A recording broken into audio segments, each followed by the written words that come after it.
at this moment, the particularly painful moment which we are going through after that particular atrocity perpetrated by terrorists in last week in Pahalgam. We need to reaffirm at this moment our common humanity. And I do believe the most important message we can take from that is that any life that is hurt or cut short or otherwise affected in the way that those were is one that affects all of us. I think the great English poet John Donne told us that in his great message about not seeking to know for whom the bell tolls, because it tolls for thee.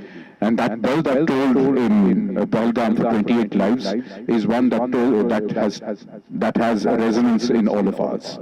So I ask you in conclusion to join me in a quick minute's silence as a small tribute to all those who died, and with the prayer in all your traditions, in your different traditions, if you can think of it. You don't have to be religious for that, but just think of it for half a moment, if I may please. Thank you.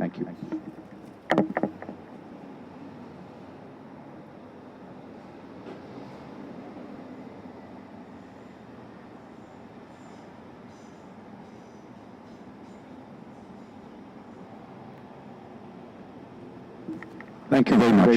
Thank you.